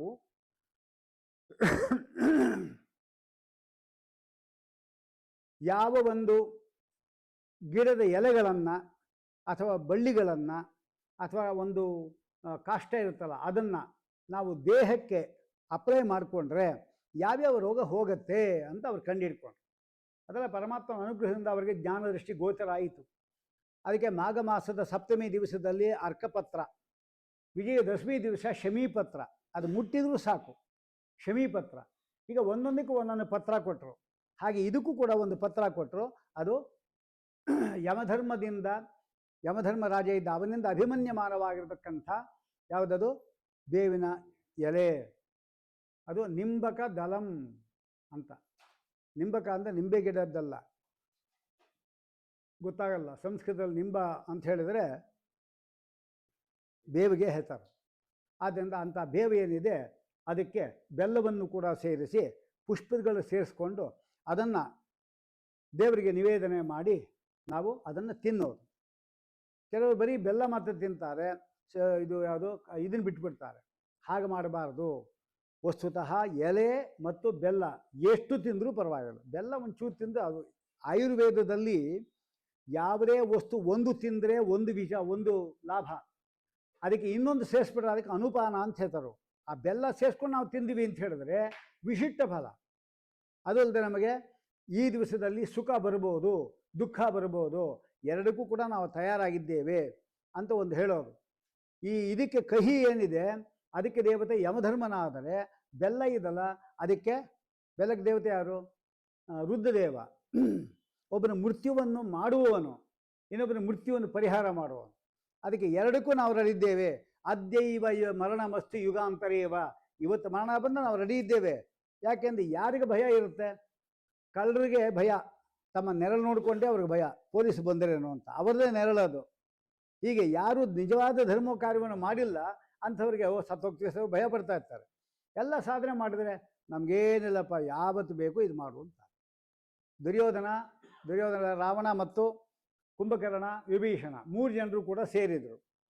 ರಾವಣ ಕುಂಭಕರ್ಣ ಇಬ್ಬರು ಏನು ಕೇಳಿದ್ರು? ನಾನು ಯಾರಿಂದಲೂ ಸಾಯಬಾರ್ದು ಅಂತ ಕೇಳ್ಕೊಂಡ ಅವನು. ರಾಮ ಬಂದು ಕೊಂದೇ ಹಾಕಿದ, ಸತ್ತೇ ಸತ್ತ. ಕುಂಭಕರ್ಣ ಏನೋ ಕೇಳಿಕೋಗಿ ಏನೋ ಕೇಳಿ ಅವನು ರಾಮನಿಂದ ಸತ್ತ. ವಿಭೀಷಣ ಸರದಿ ಬಂತು, ಹಿಂಗಿರಬೇಕು ಅಂದರು. ಅವನೇನು ಕೇಳ್ದ ಗೊತ್ತಾ? ನಾನು ಎಷ್ಟು ವರ್ಷ ಬದುಕಿರಬೇಕು ಎಂಬುದು ಮುಖ್ಯ ಅಲ್ಲ, ಎಷ್ಟು ವರ್ಷ ಬದುಕಿರ್ತೇನೆ ಅಷ್ಟು ವರ್ಷ ನಿನ್ನ ಪಾದಾರವಿಂದಗಳಲ್ಲಿ ಭಕ್ತಿ ಕೊಡಪ್ಪ ಸಾಕು ನನಗೆ ಅಂದ. ನಾ ಎಷ್ಟು ವರ್ಷ ಬದುಕಬೇಕು ನಾ ಕೇಳೋದಿಲ್ಲ, ಎಷ್ಟು ವರ್ಷನೂ ಬದುಕಿಲ್ಲ ಪರವಾಗಿಲ್ಲ, ಆದರೆ ಎಷ್ಟು ವರ್ಷ ಇರ್ತೀನೋ ಅಷ್ಟು ವರ್ಷ ನಿನ್ನಲ್ಲಿ ಭಕ್ತಿ ಕೊಡು ಅಂತ ಕೇಳ್ದ. ಆಗ ಪರಮಾತ್ಮ ಆಲೋಚನೆ ಮಾಡ್ದ, ಈ ವ್ಯಕ್ತಿಯನ್ನು ಚಿರಂಜೀವಿಯನ್ನಾಗಿ ಮಾಡಿದ್ರೆ ಲೋಕಕ್ಕೆ ಹಿತ ಆಗಿರುತ್ತೆ ಅಂತ ಹೇಳಿದ್ರು. ಚಿರಂಜೀವಿ ಆಗೋ ಚಿನ್ನ ಅಂತ ಅವನಿಗೆ ಅಂದ್ಬಿಟ್ಟ. ನೋಡಿ, ಅವ್ರು ಕೇಳಿದ್ರೂ ಸಿಗಲಿಲ್ಲ, ಕೇಳದೆ ಸಿಕ್ತು. ಹಾಗೆ ವರ ಏನು ಕೇಳಬೇಕು ದೇವ್ರ ಹತ್ರ? ಹಾಗೆ ಸ್ವಾಮಿ ದೀರ್ಘಾಯುಷ್ಮಂತ ಮಾಡುವಂತ ಕೇಳಬಾರ್ದು. ಇನ್ನೇನು ಎಷ್ಟು ವರ್ಷ ಬದುಕಿದ್ರೂ ಪರವಾಗಿ ನಿನ್ನ ಆದೇಶ ಅಷ್ಟೇ. ಆದರೆ ಅಷ್ಟು ದಿವಸ ದೇವರಲ್ಲಿ ನಮಗೆ ಭಕ್ತಿಯನ್ನು, ಗುರು ಹಿರಿಯರಲ್ಲಿ ನಮಗೆ ಭಕ್ತಿಯನ್ನು ಕೊಟ್ಟು ಕಾಪಾಡೋದು ಕೇಳಿಬಿಟ್ರೆ ಪರಮಾತ್ಮ ಅನುಗ್ರಹ ಮಾಡ್ತಾರೆ. ಇದು ನಮಗೆ ಅಲ್ಲಿ ತಿಳ್ಕೋಬೇಕಾದ ಅಂಶ. ಹಾಗಾಗಿ ಈಗ ನಮಗೆ ಯಾವುದಾಯಿತು? ನಿಂಬಕದಲಂ, ಅದನ್ನು ತಿನ್ನಬೇಕಂತ, ಅದನ್ನು ನಿಂಬಕದಲ ಏನು ಅದು ತಿನ್ನಬೇಕು. ಇವತ್ತು ಅದರಲ್ಲಿ ಎಲ್ಲ ಶಕ್ತಿಯೂ ಇರುತ್ತೆ. ನೋಡಿ, ಒಂದು ಇಷ್ಟು ಎಲೆ ಒಂದಿಷ್ಟು ಬೆಲ್ಲ ನಾವು ತಿಂದುಬಿಟ್ವಿ ಅಂದರೆ ಈ ವರ್ಷ ಪೂರ್ತಿ ಬೇಕಾದ ಶಕ್ತಿಯನ್ನು ಕೊಡುತ್ತೆ. ಅಂದರೆ ರೋಗ ನಿರೋಧಕ, ಅದು ರೋಗ ಬರಲಿಕ್ಕೆ ಬಿಡಲ್ಲ. ಅಕಸ್ಮಾತ್ ಏನಾದರೂ ಸೊಳ್ಳೆ ಕಚ್ಚಿದ್ರೆ ಸೊಳ್ಳೆ ಸತ್ತೋಗುತ್ತೆ, ನಾವು ಸಾಯಿಸಬೇಕಾಗಿಲ್ಲ, ಅಷ್ಟು ವಿಷ ಬೇರೆ ಪ್ರಾಣಿಗಳಿಗೆ ಅದು. ಅದು ಇವತ್ತು ತಿನ್ಬೇಕು ಜಾಸ್ತಿ, ಈಗ ತಿಂದಿಲ್ಲ ಅಂದರೆ ಚೆನ್ನಾಗಿ ತಿನ್ಬಿಡ್ರಿ, ಏನಾಗೋದಿಲ್ಲ. ಅಷ್ಟು ಹಲ್ಲುಗಳು ಅಷ್ಟೇ, ಅದರಿಂದಲೇ ಹಲ್ಲುಜ್ಜಬೇಕು ನಾವು, ಅದಕ್ಕೆ ಹುಡುಗಿಲಿಕ್ಕೆ ಆಗೋದಿಲ್ಲ ಹಾಗೆ ಮಾಡಿದ್ರೆ. ಅದು ಬಿಟ್ಟು ಯಾವುದ್ಯಾವುದೋ ಬ್ರಷ್ಗಳು ಹಾಕಿ ಉಜ್ಜಿತಾ ಇದ್ದೀವಿ ಅಂದರೆ ಅದೇ ಹಲ್ಲುಗಳ ತೂತಾಗ್ಬಿಟ್ಟು ಅದಕ್ಕೆ ಟ್ಯಾಪೆ ಹಾಕಬೇಕು. ಆಮೇಲೆ ಅದಕ್ಕೆ ಅಲ್ಲಾಡುತ್ತೆ, ಅದು ಕಿತ್ತೋಗುತ್ತೆ. ಆಮೇಲೆ ಇನ್ನೊಂದು ಬೇರೆ ಕಟ್ಸ್ಕೋಬೇಕು. ಈಗ ಇನ್ನೊಂದು ಬೇರೆ ಗೂಟ ಬೇರೆ ಹಾಕ್ತಾರೆ, ಚುಚ್ಚಿ. ಅದಕ್ಕೆ ಕಡಿಮೆ ಒಂದು ಹಲ್ಲಿಗೆ 10,000, ಒಂದು ಹಲ್ಲಿಗೆ 10,000 ತಿಂತೀವಿ ಹೋಲಿ ನೀವು ಒಂದು ಹಲ್ಲಲ್ಲಿ. ನೋಡಿ, ಇದೆಲ್ಲ ಲಾಸ್ಗಳು. ಅದಕ್ಕೆ ಶಾಸ್ತ್ರ ಹೇಳಿದ ಮಾರ್ಗವನ್ನು ಕೇಳಬೇಕು, ಇದು ಮುಖ್ಯವಾದದ್ದು. ಅಂತೂ ಹಾಗೆ ಆಮೇಲೆ ಮುಂದೆ ವಕ್ತ್ರಂ ವೀಕ್ಷ್ಯ, ಯಾರನ್ನು ಏನೋ ಕೆಟ್ಟದ್ದಾಯ್ತು ಏನಂತೀವಿ ನಾವು? ಬೆಳಗಾಗಿದ್ದು ಅವನ ಮುಖ ನೋಡ್ದಂಗೆ ಕಾಣುತ್ತೆ ಅಂತೀವಿ. ಹಾಗೆ ಅನ್ನೋಂಗೆ ಇಲ್ಲ. ಈಗ ಕನ್ನಡಿಯಲ್ಲಿ ಹೋಗಿ ದೇವ್ರ ಮುಂದೆ ಕನ್ನಡಿ ಇಟ್ಟಿರ್ತಾರೆ, ದೇವ್ರು ನೋಡೋದು ನಮ್ಮ ಮುಖ ನೋಡ್ಕೊಳ್ಳೋದು. ಯಾರು ನೋಡಿದ್ದೆ? ಯಾರನ್ನೇ ನೋಡೋದು? ನಿನ್ನ ಮುಖನೇ ನೋಡ್ಕೊಂಡಿದ್ದು, ಅದಕ್ಕೆ ಹಿಂಗಾಗಿದೆ ಅಂತ ಗೊತ್ತಾಯ್ತು. ನನ್ನ ಮುಖ ಅಂದರೆ ಏನು ಅಂತ. ಈಗ ಅಂದರೆ ನನ್ನ ಮುಖ ನೋಡಿಕೊಂಡ್ರೆ ಕೆಟ್ಟದ್ದಾಗತ್ತೆ ಅಂದರೆ ಇನ್ನೇನು ಅರ್ಥ? ಯಾರಿಗೂ ತೋರಿಸಬಾರ್ದು, ಅದು ನೋಡಬೇಕು. ಸ್ವಾಮಿ ನನ್ನ ಮುಖ ಮೊದಲು ಸರಿ ಮಾಡೋದು, ಅದಕ್ಕೆ ಅವನ ಮುಖ ಮೊದಲು ನೋಡಬೇಕು. ಬಿಂಬ ಅವನು, ಪ್ರತಿಬಿಂಬ ನಾನು. ಅದು ಹೇಳಲಿಕ್ಕೆ ಅದು ಬಿಂಬೋಸಿ ಪ್ರತಿಬಿಂಬೋಸ್ಮಿ ತವೇದ್ವಿಜಾಂತರಂ ಸ್ವಾಮಿನ್ ನಿರ್ದೋಷ ಮದ್ದೋಷಾನ್ ವಿರೇಚೆ ನಮೋಸ್ತುತೆ ಅಂತ ಹೇಳಿಕ್ಕೋಸ್ಕರ ಕನ್ನಡಿ ನೋಡೋದು. ಹಣ್ಣುಗಳೆಲ್ಲ ಇಟ್ಟಿರ್ತಾರೆ. ಈ ದಿವಸ ನೀವು ಏನೇನು ಒಳ್ಳೆ ಕೆಲಸ ಮಾಡ್ತಿರೋ ಅದನ್ನು ವರ್ಷ ಪೂರ್ತಿ ಮಾಡ್ತೀರಿ, ಅದು ಖಂಡಿತ. ಆದ್ದರಿಂದ ನಾವು ದೇವರದೇ ಕೆಲಸಗಳು, ಪಾರಾಯಣಾದಿಗಳು, ಸ್ತೋತ್ರಗಳು, ವಿಷ್ಣುಸಹಸ್ರನಾಮಾದಿಗಳು ಏನೇನು ಒಳ್ಳೆಯದಾಗುತ್ತೋ ಅದೆಲ್ಲ ಮಾಡಬೇಕು. ಆಮೇಲೆ ಅಭ್ಯಂತರ ಮಾತ್ರ ಮಾಡಲೇಬೇಕು. ವತ್ಸರಾದೋ ವಸಂತಾದೋ ಬಲಿರಾಜ್ಯೆ ತದೈವಚ ತೈಲಾಭ್ಯಂಗಂ ಅಕುರುವನ್ನ ದಾರಿದ್ರ್ಯಂ ಸಮಶ್ವತೆ. ದಾರಿದ್ರ್ಯ ಬರುತ್ತೆ. ಈ 3 ದಿವಸಗಳಿದಲ್ಲ, ಯಾವುದ್ಯಾವುದು? ವತ್ಸರಾದಿ ಅಂದರೆ ಇದು, ವಸಂತಾದಿ ಅಂದರೂ ಇದೇನೆ. ವತ್ಸರಾದೋ ವಸಂತಾದೋ, ಬಲಿರಾಜ್ಯ ತದೈವಚ, ಬಲಿಪಾಡ್ಯಮಿ ಬರ್ತಲ್ಲ ಆ ದಿವಸ. ಆಮೇಲೆ ದೀಪಾವಳಿ, ಅವರಲ್ಲಿ ಯಾರು ಅಭ್ಯಂತರ ಮಾಡಲ್ಲ ಅವನಿಗೆ 7 ಜನ್ಮ ದರಿದ್ರ ಅಂತ ಹೇಳಿದ್ದಾರೆ. ಅಂತ ಈ ಜನ್ಮಾಂಕು ಈ ವರ್ಷಾಂಕು ದಾರಿದ್ರ್ಯ ಬಂದೇ ಬರೋದು. ಅದಕ್ಕೋಸ್ಕರವಾಗಿ ಅಭ್ಯಂತರ ಮಾಡಲೇಬೇಕು. ಈ ದಿವಸಗಳಲ್ಲಿ ಎಣ್ಣೆಯಲ್ಲಿ ಲಕ್ಷ್ಮೀದೇವಿ ಇರ್ತಾಳೆ, ನೀರಿನಲ್ಲಿ ಗಂಗಾದೇವಿ ಇರ್ತಾಳೆ. ಅವನ ಅಭಿಷೇಕ ಮಾಡಿಕೊಂಡಾಗ ನಮಗೆ ಆಯಾಯ ವಸ್ತುಗಳ ಸನ್ನಿಧಾನ ಉಂಟಾಗುತ್ತೆ, ಆಗ ಅನಿಷ್ಟಗಳು ಬರಲ್ಲ. ಇದು ಮುಖ್ಯವಾದದ್ದು. ಎಲ್ಲ ಆಧ್ಯಾತ್ಮಿಕವಾಗಿ ನಾವು ಹೋಗಬೇಕು. ಇಷ್ಟಾದ ಮೇಲೆ ಪಂಚಾಂಗಂ ಶುಣಿಯ ಪ್ರಮುದಿತ. ಆಮೇಲೆ ಪಂಚಾಂಗ ಬೆಳಿಗ್ಗೆನೇ ಕೇಳಬೇಕು ಅಂತಿರೋದು. ನಮ್ಗೆ ಬೆಳಿಗ್ಗೆ ಎಲ್ಲ ಪುರುಸೊತ್ತಿರಲ್ಲ ಯಾರಿಗೂ. ಅದಕ್ಕೋಸ್ಕರವಾಗಿ ಸಾಯಂಕಾಲ 4 ಗಂಟೆಗೆ ಅಂತ ಮಾಡಿದ್ದೇವೆ. ಆ ಪ್ರಕಾರ ಪಂಚಾಂಗವನ್ನು ಕೇಳಬೇಕು. ಪಂಚಾಂಗದಲ್ಲಿ ಯಾರ್ಯಾರು ರಾಜರು, ಯಾರ್ಯಾರು ಮಂತ್ರಿ, ಇದೆಲ್ಲ ಕೇಳಿದ್ವಿ ಅಂತ ಹೇಳಿದ್ರೆ ಅವರಿಗೆ ಭಾರೀ ಲಾಭವನ್ನು ಹೇಳಿದ್ದಾರೆ. ನಕ್ಷತ್ರ, ಯೋಗ, ತಿಥಿ, ಕರಣ ಇದೆಲ್ಲ ಮಾಡಬೇಕು ಅಂದರೆ ಅರ್ಥ ಏನು? ಯಾಕೆ ಮಾಡಬೇಕು ಅಂತ ಪ್ರಶ್ನೆ ಹಾಕ್ತಾರೆ. ಅದಕ್ಕೆ ನಾವು ಬೆಳಗಾಗಿದ್ದು ಒಂದು ಶ್ಲೋಕ ಹೇಳ್ತೀವಿ ನಾವು. ಯಾವುದು? ತಿಥೇಶ್ಚ ಶ್ರಿಯಮಾಪ್ನೋತಿ ವಾರಾದ ಆಯುಷ್ಯವರ್ಧನಂ ನಕ್ಷತ್ರಾದ ಹರತೆ ಪಾಪಂ ಯೋಗಾತ್ ರೋಗ ನಿವಾರಣಂ ಕರಣಾತ್ ಕಾರ್ಯಸಿದ್ಧಿ ಸ್ಯಾತ್ ಪಂಚಾಂಗ ಫಲಮುತ್ತಮಂ. ಇದು 5. ಮೊದಲು ಯಾವುದು? ತಿಥೇಶ್ಚ ಶ್ರಿಯಮಾಪ್ನೋತಿ. ತಿಥಿ ಯಾರು? ಅಂದರೆ ಇವತ್ತು ಪ್ರತಿಭತ್. ಅದಕ್ಕೆ ತಿಥಿ ದೇವತೆ ಯಾರು? ಅಗ್ನಿ. ಅಲ್ಲಿರ್ತಕ್ಕಂಥ ಯಾರು? ಪರಶುರಾಮ ಅಂತ ನಾವು ತಿಳ್ಕೊಂಡ್ರೆ ತಿಥಿ ಶಶಿಯಂ ಆಪ್ನೋತಿ, ಎಲ್ಲ ರೀತಿ ಸಂಪತ್ತು ಬರುತ್ತೆ. ಆರೋಗ್ಯವೂ ಒಂದು ಸಂಪತ್ತೆ, ಹಾಗೆ ದುಡ್ಡು ಕಾಸು ಅದ್ರಲ್ಲಿ ಕೂಡ ಅಷ್ಟೇ, ಊಟವೂ ಒಂದು ಸಂಪತ್ತೆ, ಅದಕ್ಕೆ ಅದು ಉಂಟಾಗುತ್ತೆ. ಮತ್ತು ವಾರಾದ ಆಯುಷ್ಯವರ್ಧನಂ, ವಾರದ ಬಗ್ಗೆ ನಾವು ಗುರುವಾರಕ್ಕೆ ದೇವತೆ ಬೃಹಸ್ಪತ್ಯಾಚಾರ್ಯರು, ಅವು ನಾವು ತಿಳ್ಕೊಂಡ್ವಿ ಅಂದರೆ ವಾರಾದ್ ಆಯುಷ್ಯವರ್ಧನಂ, ಎಷ್ಟು ಆಯುಷ್ ಇದೆಯೋ ಅದು ಅಷ್ಟೇ ಉಳಿಯುತ್ತೆ. ನಮ್ಗೆ ಅದೇ ಬೇಕಾಗಿದ್ದು, ಕಡಿಮೆ ಆಗಬಾರ್ದಷ್ಟೇ. ವಿದೇಶ ಮಾತು ವಾರಾದ್ ಆಯುಷ್ವರ್ಧನಂ. ಆಮೇಲೆ ಕರಣಾತ್ ಕಾರ್ಯಸಿದ್ಧಿ ಸ್ಯಾತ್, ಕರಣವನ್ನು ನಾವು ಚಿಂತನೆ ಮಾಡಿದ್ವಿ ಅಂದರೆ ಕಾರ್ಯಸಿದ್ಧಿ ಆಗುತ್ತೆ.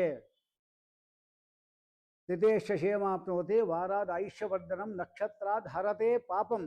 ಇವತ್ತಿನ ನಕ್ಷತ್ರ ನಾವು ನೋಡಬೇಕು. ಆ ನಕ್ಷತ್ರ ನಮ್ಗೆ ಯಾವುದು? ಈ ಪಾಪಗಳೆಲ್ಲ ಪರಿಹಾರ ಆಗುತ್ತೆ. ನಕ್ಷತ್ರಾದ್ ಹರತೆ ಪಾಪಂ.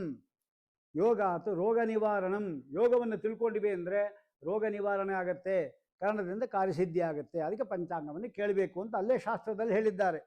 ಆ ಪ್ರಕಾರ ಇಲ್ಲಿ ಹೇಳ್ತಾ ಇದ್ದಾರೆ. ಈ ಒಂದು ಪರಾಭವನಾಮ ಸಂವತ್ಸರದಲ್ಲಿ ನವನಾಯಕರು ಇದ್ದಾರೆ. ಅದರಲ್ಲಿ ರಾಜ ಗುರು ಮೊದಲೇ ಹೇಳಿದಂತೆ, ಆಮೇಲೆ ಮಂತ್ರಿ ಏನಿದ್ದಾನೆ ಅವನು ಕುಜ, ಅಂದರೆ ಭೂಮಿ ಪುತ್ರ. ಅವನು ಭೂಮಿ ಪುತ್ರ ಏನಿದ್ದಾನೆ ಅವನು ರಕ್ತಕ್ಕೆ ಸಂಬಂಧಪಟ್ಟವನು. ಆದ್ದರಿಂದ ರಕ್ತಪಾತಗಳು ಅಥವಾ ಇಂಥದ್ದೆಲ್ಲ ಆಗುತ್ತೆ. ಅದು ಎಲ್ಲರಿಗೂ ಅಲ್ಲ. ಆ ಕುಜ ಅವರ ಮನೆ ಜಾತಕದಲ್ಲಿ ಎಲ್ಲೆಲ್ಲಿದ್ದಾನೆ ಅದರ ಮೇಲೆ ಫಲ ಆಗೋದು. ಅದೇ ನೀಚ ಸ್ಥಾನದಲ್ಲಿ ಅವನಿದ್ದ ಅಂದರೆ, ಅವನ ಕಟಕ ರಾಶಿ ನೀಚ ಸ್ಥಾನ ಅವನಿಗೆ, ಅಲ್ಲಿದ್ದ ಅಂದರೆ ರಕ್ತ ಹೋಗೋದು, ರಕ್ತ ಆಮೇಲೆ ಏಟ್ ಬೀಳೋದು, ಚುಚ್ಚೋದು, ಯಾರು ರಕ್ತ ಇದು ಮಾಡಿ ಅಂತೂ ರಕ್ತ ಬಂದೇ ಬರುತ್ತೆ. ಅದೇ ಮಾತ್ರ ಪರೀಕ್ಷೆ ಮಾಡಲಿಕ್ಕೆ ಹೋಗಬಾರ್ದು, ಹಾಗೆ ಆಗತ್ತದು. ಅದಾದ ಮೇಲೆ ಸೇನಾಧಿಪತಿ ಯಾರಿದ್ದಾನೆ ಚಂದ್ರ, ಅವನು ಸೌಮ್ಯ. ಚಂದ್ರ ಆದ್ದರಿಂದ ಸೌಮ್ಯ, ಅವನ ಶತ್ರುಗಳೇ ಇಲ್ಲ. ಆದಷ್ಟು ಯುದ್ಧ ಮಾಡಲಿಕ್ಕೆ ಬಿಡಲ್ಲ ನಮ್ಮ ದೇಶಕ್ಕೆ, ಆ ರೀತಿ ಅದು. ಹಾಗೆಯೇ ಪೂರ್ವ ಸಸ್ಯಾಧಿಪತಿ, ಹಿಂಗಾರು ಮುಂಗಾರು ಅಂತ ಹೇಳ್ತೀವಲ್ಲ, ಅದು ಪೂರ್ವ ಅಂದರೆ ಏನು? ಮೊದಲನೇ ಸಸ್ಯಾಧಿಪತಿ ಅಂತ. ಅವನು ಯಾರು? ಶುಕ್ರ. ಅವನು ಒಳ್ಳೆ ಮಳೆಗಳೇ ಬೆಳೆದು ಚೆನ್ನಾಗಿ ಬೆಳೆ ಬರ್ತಾನೆ ಅಂತ ಆಯಿತು. ಶುಕ್ರ ಪಾಪಿಗ್ರಹ ಅಲ್ಲ, ಶುಭಗ್ರಹ, ಒಳ್ಳೆಯದು. ಪರಸಸ್ಯಾಧಿಪತಿ ಆಮೇಲೆ ಬರತಕ್ಕಂಥದ್ದು ಏನಿದೆ ಅದು ಮಂಗಳ. ಅವನು ಸುಮ್ಮನೆ ಗಾಳಿಗಳೆಲ್ಲ ಬರ್ಸು ಮನೆ ಇದೆಲ್ಲ ಮೋಡಗಳು ಚದರಿಸ್ಬಿಡ್ತಾನೆ. ಧಾನ್ಯಾಧಿಪ ಬುಧ, ಅವನು ಅಷ್ಟೇ ಕೆಲವು ಸರ್ತಿ ಬೆಂಕಿ ಗಿಂಕಿ ಎಲ್ಲ ಶುರು ಮಾಡ್ತಾನೆ. ಇವನು ಕೂಡ ಬುಧ ಇದ್ದಾನಲ್ಲ, ಅವನು ಒಳ್ಳೆಯವನು ಒಂದು ಒಳ್ಳೆಯವನೇ, ಕೆಟ್ಟವನು ಒಂದು ಕೆಟ್ಟವನೇ. ಶನಿಯ ಕಾಟದಿಂದ ರಕ್ಷಿತರಾಗಿರಬಹುದು, ಬುಧನ ಕಾಟದಿಂದ ರಕ್ಷಿತರಾಗಿರೋದಿಲ್ಲ ಅಂತ ಗಾದೆ ಇದೆ. ಅಂದರೆ ಬುಧ ಒಳ್ಳೆಯ ಸ್ಥಾನದಲ್ಲಿದ್ದರೆ ಒಳ್ಳೆಯದು, ಒಳ್ಳೆಯ ಗ್ರಹದ ಜೊತೆಗೆ ಬುಧ ಇದ್ದ ಅಂದರೆ ಒಳ್ಳೆಯದು. ಅದೇ ಸೂರ್ಯನ ಜೊತೆಗೆ ಇದ್ಬೇಕು. ಇದು ಬಿಟ್ಟರೆ ಬುಧ ಆದಿತ್ಯ ಯೋಗ, ಅದು ಭಾರಿ ಒಳ್ಳೆ ಫಲ ಕೊಡುತ್ತೆ.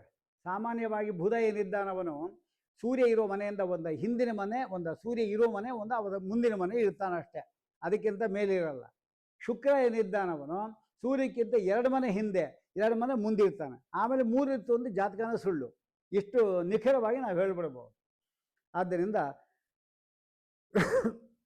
ರಸಾಧಿಪ ಏನಿದ್ದಾನೆ ಅವನು ನೀರು, ಎಣ್ಣೆ ಗಿಣ್ಣೆಲ್ಲ ರಸಗಳಲ್ವ, ಅದೆಲ್ಲೂ ಕೂಡ ರವಿ ಅಧಿಪತಿ. ಅವನು ಬೇಕಾದಷ್ಟು ಅನುಕೂಲ ಮಾಡಿಕೊಡ್ತಾನೆ. ನೀರಸಾಧಿಪತಿ ಅಂದರೆ, ನೀರಸ ಅಂದರೆ ಈ ಮರ ಇದಲ್ಲ, ಘನ ವಸ್ತುಗಳೆಲ್ಲ ಇದಲ್ಲ ಅಂತ, ರಸ ಇಲ್ಲದೇ ಇದ್ದಿದ್ದು. ಈ ಕಬ್ಬೆಲ್ಲ ರಸ ಇದೆ, ಇದು ರಸ ಇಲ್ಲದೇ ಇದ್ದಿದ್ದು ಅಂಥ ವಸ್ತುಗಳು, ವಜ್ರ ಆಗಿರ್ಬೋದು, ಡೈಮಂಡ್ ಆಗಿರ್ಬೋದು, ಇಂಥದಕ್ಕೆಲ್ಲ ಶುಕ್ರ ಅಧಿಪತಿ ಆದ್ದರಿಂದ ಅದನ್ನು ಸುಲಭವಾಗಿ ನಾವು ಪಡ್ಕೋಬೋದು ನಾವು. ಅರ್ಘಾಧಿಪ, ಅರ್ಘ ಅಂದರೆ ಬೆಲೆ ಅಂತ ಅರ್ಥ, ಅದಕ್ಕೆ ಅಧಿಪತಿ ಚಂದ್ರ ಆದ್ದರಿಂದ ಬೆಲೆ ಕಡಿಮೆ ಆಗತ್ತೆ ಅಂತ ಅರ್ಥ. ಮೇಘಾಧಿಪ, ಮೇಘಗಳ ಅಧಿಪ ಚಂದ್ರ, ಅವನು ಒಳ್ಳೆಯವನೇ, ಆದ್ದರಿಂದ ಮೇಘಗಳನ್ನು ಬರೆಸ್ತಾನೆ, ಮಳೆಯೆಲ್ಲ ಬರೆಸ್ತಾನೆ ಅಂತ ಆಯಿತು. ಹೀಗೆ ಇನ್ನು ಉಪನಾಯಕರು ಬೇರೆ ಇದ್ದಾರೆ. ಅದರಲ್ಲಿ ಇವರು ಮಂತ್ರಿ ಆದ್ದರಿಂದ ಏನು ಫಲ ಅಂತ ನಾವು ತಿಳ್ಕೋಬೇಕು ನಾವು. ರಾಜ ಗುರುಫಲಂ, ಗುರವು ನೃಪೇ ವರ್ಷತಿ ಸ್ವರ್ಣಭಾರ, ಸ್ವರ್ಣಧಾರೆ ಆಗತ್ತಂತೆ ಗುರು ಎಂಬುದಕ್ಕಂಥವು ರಾಜನಾಗಿರುವಾಗ. ಮಹೀ ಭವೇತ್ ಕಾಮದುಗಾಷ್ಟದೇನವಹ, ಗೋವುಗಳು ಯಾರಿಗೆ ಏನು ಇಷ್ಟ ಅರ್ಥ ಇದೆ ಅದೆಲ್ಲ ಕೊಡತಕ್ಕಂಥದ್ದಾಗಿದೆ.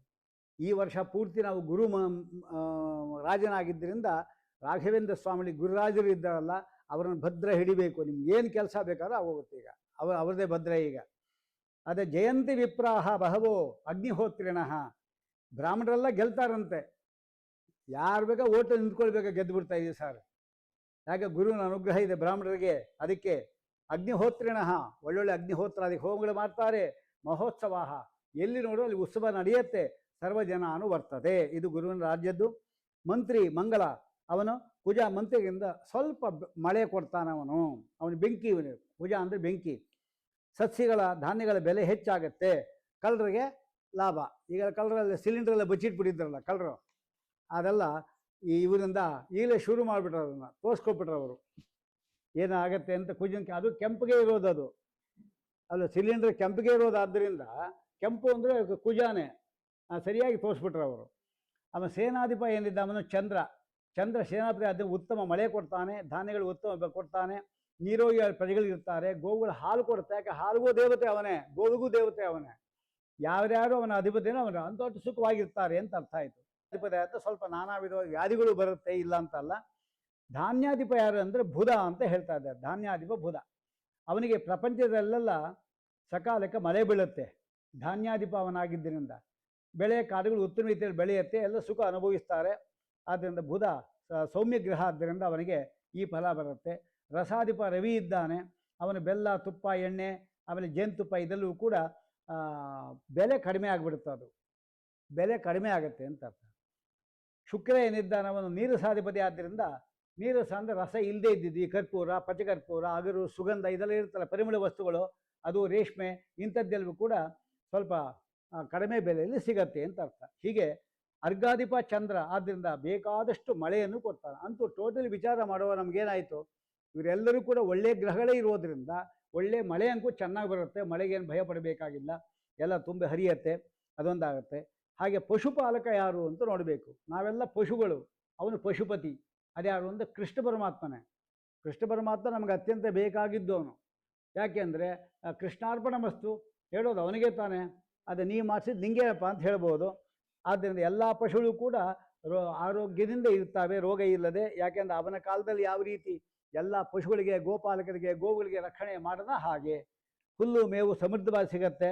ಆದ್ದರಿಂದ ಎಲ್ಲ ವಸ್ತುಗಳು ಕೂಡ ಒಂದು ಸುಲಭವಾದ ಬೆಲೆಯಲ್ಲಿ ಸಿಗತ್ತೆ ಅಂತ ಹೇಳ್ತಾ ಇದ್ದಾರೆ. ಆ ದ್ರೋಣ ಅಂತ ಹೇಳಿಲ್ಲ, ದ್ರೋಣ ಅಂತ ಅದಕ್ಕೆ ಹೆಸರು, ಆ ಮೇಘಕ್ಕೆ, ಆ ಮೇಘಕ್ಕೆ ಹೆಸರೇ ದ್ರೋಣ ಅಂತ ಹೇಳ್ತಾರೆ. ಅದು ಮೇರು ಶಿಖರದಲ್ಲಿ ಉತ್ಪತ್ತಾಗತ್ತೆ, ಮಧ್ಯಪ್ರದೇಶದಲ್ಲಿ ನಿರಂತರವಾಗಿ ಮಳೆ ಸುರಿಸತ್ತೆ. ಆದ್ದರಿಂದ ಜಲಪ್ರಳಯ ಆಗುವ ಅವಕಾಶ ಇದೆ ಅಂತ ಸೂಚನೆ ಕೊಡ್ತಾ ಇದ್ದಾರೆ. ಆದ್ದರಿಂದ ಈ ಒಂದು ವಿಚಾರವನ್ನು ತಿಳ್ಕೋಬೇಕು ನಾವು. ಇನ್ನು ಮುಂದೆ ನಾವು ತಿಳ್ಕೋಬೇಕಾಗಿರ್ತಕ್ಕಂಥದ್ದು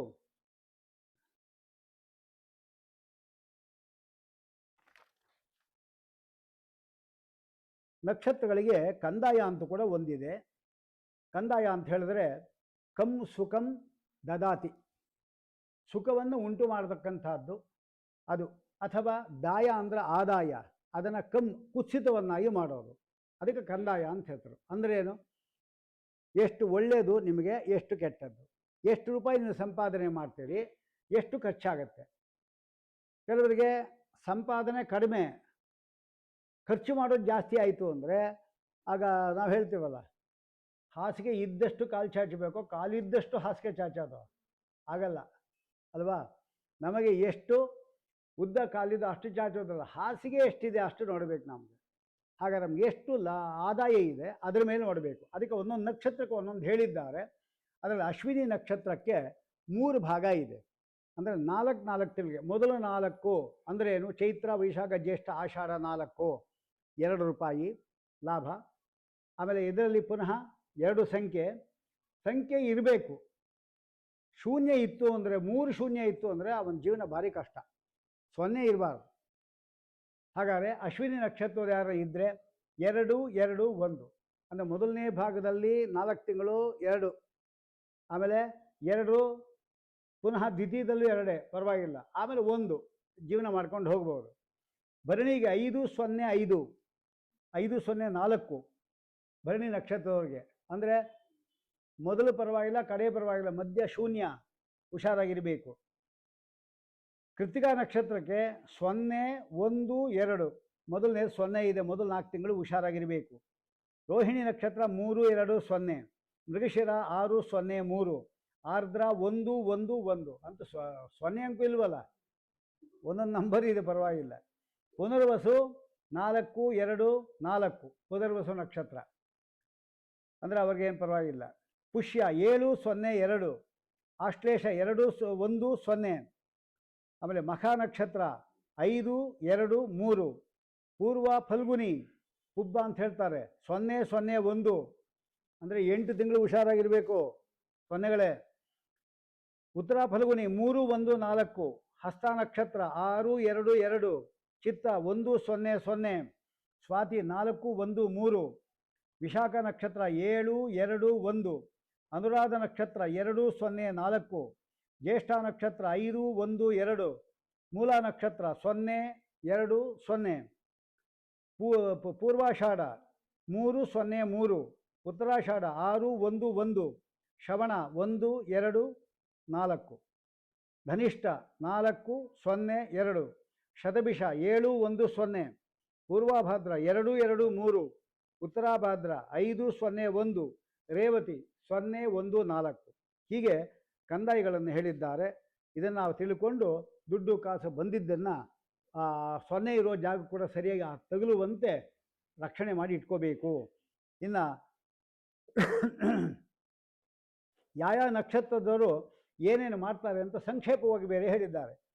ರೇವತಿ ನಕ್ಷತ್ರ, ಅಶ್ವಿನಿ, ಭರಣಿ 3 ಕೂಡ ಯಾತ್ರೆ ಮಾಡುತ್ತಂತೆ.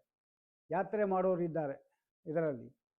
ಕೃತಿಕಾ, ರೋಹಿಣಿ, ಮೃಗಶಿರ, ಆರ್ದ್ರ, ಪುನವಸು, ಪುಷ್ಯ ಸುಖ ಅವರಿಗೆ ಆರಾಮಾಗಿರ್ತಾರೆ. ಇದು ಸಾಮಾನ್ಯವಾಗಿ ಹೇಳೋರು.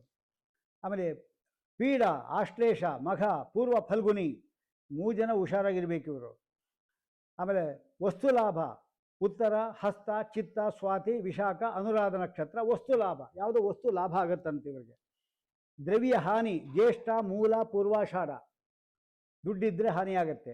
ದ್ರವ್ಯ ಲಾಭ ಉತ್ತರಾಷಾಢ, ಶ್ರವಣ, ಧನಿಷ್ಠ, ಶತಭಿಷ, ಪೂರ್ವಭಾದ್ರ, ಉತ್ತರಾಭಾದ್ರ ಈ 6 ನಕ್ಷತ್ರಗಳಿಗೆ ದ್ರವ್ಯ ಲಾಭ ಆಗುತ್ತೆ. ಇದು ಟೋಟಲಿ 27 ನಕ್ಷತ್ರಕ್ಕೆ ಏನೇನಾಗುತ್ತೆ ಅಂತ ಸ್ಥೂಲವಾಗಿ ಹೇಳೋದು. ಇನ್ನು ಮೇಷಾದಿ ರಾಶಿಗಳ ಆಯ ಮತ್ತು ವ್ಯಯ, ಎಷ್ಟು ಆಯ ಲಾಭ, ಎಷ್ಟು ವ್ಯಯ, ಇದು ಸರಿ ತಿಳ್ಕೋಬೇಕು. ಅದರ ಪ್ರಕಾರ ಜೀವನ ಮಾಡಬೇಕು. ಮೇಷರಾಶಿ ಏನಿದ್ದಾರೆ ಅವರಿಗೆ ಅಂದರೆ ಅಶ್ವಿನಿ, ಭರಣಿ, ಕೃತಿಕಾ ಮೊದಲನೇ ಪಾದ ಒಟ್ಟು 9 ಅವರಿಗೆ ಒಟ್ಟು 11 ಆಯ, 11 ರೂಪಾಯಿ ಲಾಭ ಇದೆ. 5 ರೂಪಾಯಿ ಖರ್ಚಾಗುತ್ತೆ, ಇನ್ನು 6 ರೂಪಾಯಿ ಉಳಿಯುತ್ತೆ, ಪರವಾಗಿಲ್ಲ ಅವರಿಗೆ. ವೃಷಭ ರಾಶಿ 5 ಆಯ, 14 ವ್ಯಯ. 5 ರೂಪಾಯಿ ಬಂದರೆ 14 ಲಾಸ್ ಆಗಿರುತ್ತೆ, ಹುಷಾರಾಗಿರಬೇಕು. ಆಮೇಲೆ ತುಲಾ ರಾಶಿಯವರಿಗೆ 5 ಆಯ, 14 ವ್ಯಯ, ಸೇಮ್ ಅವ್ರದ್ದೇನೆ. ವೃಶ್ಚಿಕ 11 ಆಯ, 5 ವ್ಯಯ. 11 ರೂಪಾಯಿ ಬರುತ್ತೆ, 5 ಲಾಸ್ ಆಗುತ್ತೆ ಅಷ್ಟೆ. ಮಿಥುನ 11, 11. 11 ರೂಪಾಯಿ ಬರುತ್ತೆ, 11 ರೂಪಾಯಿ ಹೋಗುತ್ತೆ. ಅದು ತಲೆ ಬಿಸಿ ಇಲ್ಲ, ಬಂತು ಹಾಗೆ ಹೊರಟೋಯ್ತು. ಆಮೇಲೆ ಧನುಸ್ಸು 8 ಆಯ, 11 ವ್ಯಯ. ಇನ್ನು ಸುಮಾರು 3 ರೂಪಾಯಿನ ನಾವು ರೆಡಿ ಮಾಡ್ಕೋಬೇಕು. 3 ಅಂದರೆ 30,000 ಆಗಿರ್ಬೋದು, 30 ಆಗಿರ್ಬೋದು, ಹುಷಾರಾಗಿರಬೇಕು. ಕಟಕ ರಾಶಿ 5 ಆಯ, 8 ವ್ಯಯ. ಮಕರ ರಾಶಿ 2 ಆಯ, 14 ವ್ಯಯ. ಸಿಂಹರಾಶಿ 8 ಆಯ, 5 ವ್ಯಯ.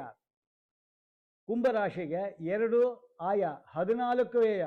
12 ರೂಪಾಯಿ ಸಾಲ ಮಾಡಬೇಕು. ಕನ್ಯಾ ರಾಶಿ 11, 11 ಅದು ಮಿಥುನ ಇದ್ದ ಹಾಗೇನೆ.